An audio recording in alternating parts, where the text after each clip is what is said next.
English 1 students. I hope everybody had a great weekend. I know it was short. We were just in school.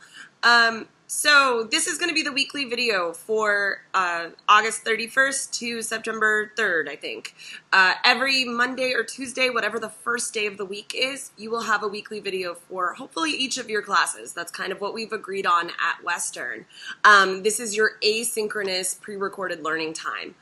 There will be a quiz, a Google form at the end to show me that's for a grade, that shows me that you did engage with this lesson, okay? So let's get going.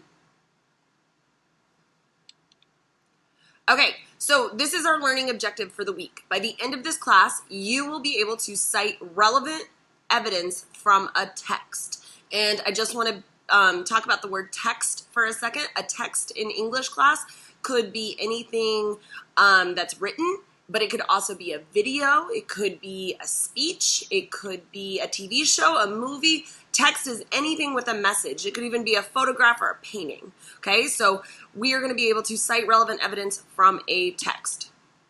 So these are the tasks for the week.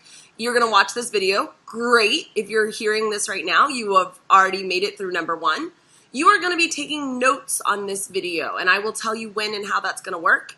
At the very end, you will take the video quiz. Like I said, it's a Google form.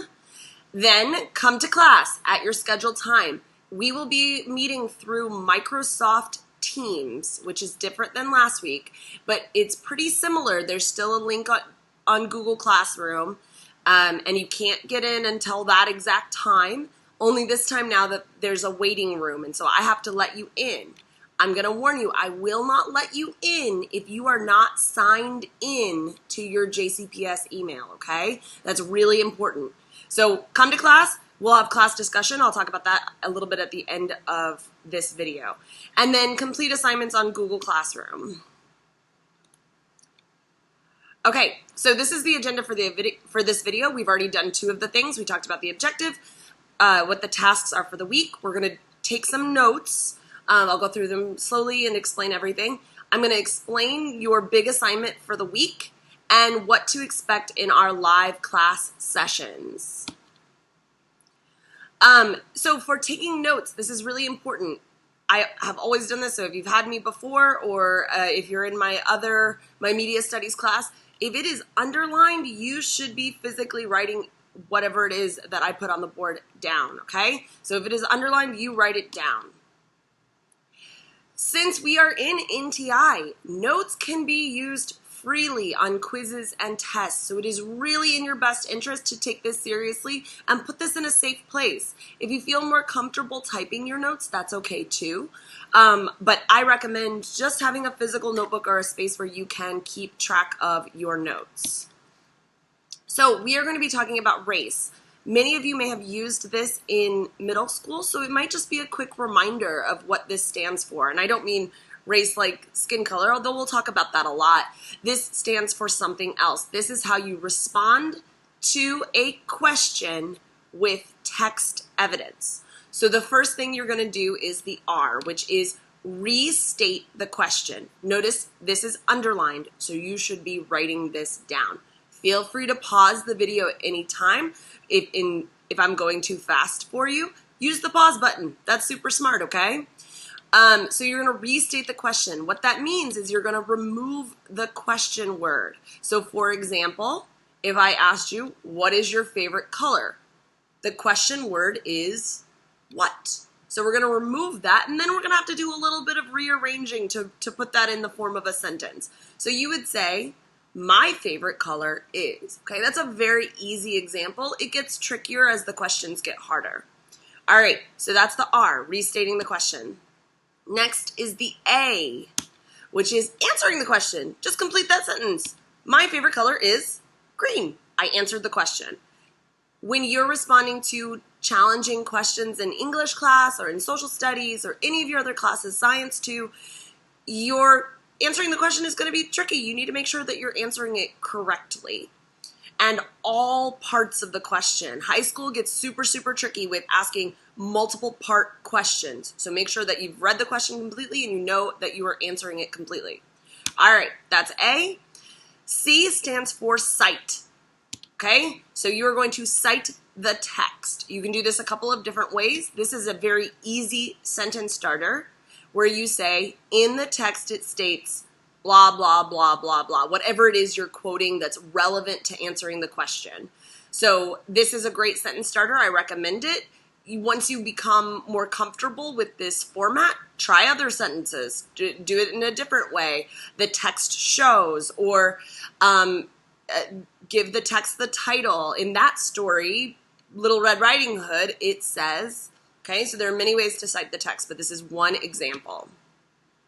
All right, so that was C, and now we have E, which is explain your reasoning or thinking. This sometimes can seem like overkill, like you're explaining yourself, but it's better to explain yourself too much than not enough, okay? You want to let your teachers know that you understand the question that they're asking, you know how to answer it, and you know how to support your answer with evidence, so you need to explain it. So another sentence starter for this is you could say, this shows that blah, blah, blah is true because, okay?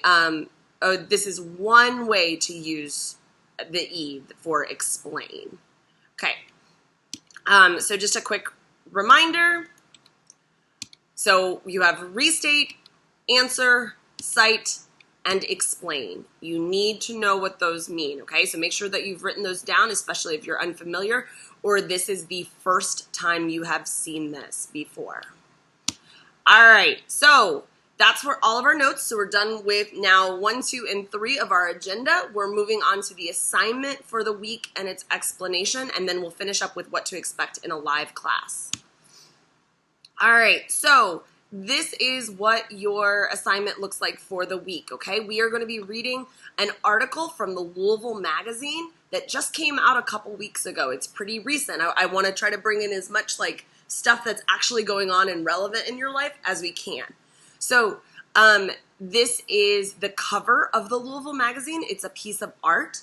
And so this is a Google Slides presentation that is assigned to you on Google Classroom. You have options to turn on the audio if you'd like to hear it read. So you can play the audio to hear the suggestions, the instructions, and sometimes there's even hints to help you if you don't understand what's going on, okay? So definitely listen to those audio clips. All right.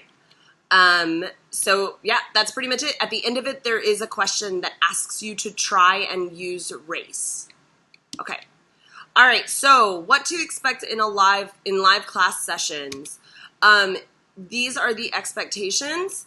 So you need to have, when you come to our live class through Microsoft Teams, you need to have already watched this video and completed the quiz. That is the expectation.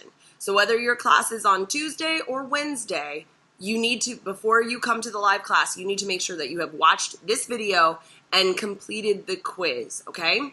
You will not be prepared for class if you have not watched the video and completed the quiz. It's also really smart to come prepared with questions if you have them. These live class sessions are a great way to get attention and to get me to answer anything that you might be confused about. The class will practice skills learned from the weekly video. So for example, we just took notes on using race. So on Tuesday or Wednesday, that class session is going to be practicing things like, restating questions, different ways to cite the text, okay? And sometimes you will need paper and pencil, so it's smart just to have it handy. Have your notes available with you. Have a piece of paper ready to write down anything that might be said that you might need in the future. Okay, I would normally ask for questions, but since I'm talking into an empty screen, I won't pause for questions, but I am looking forward to live class on Tuesday. Make sure after this that you are completing the quiz about this video. All right, so that's it. See y'all Tuesday or Wednesday. Bye.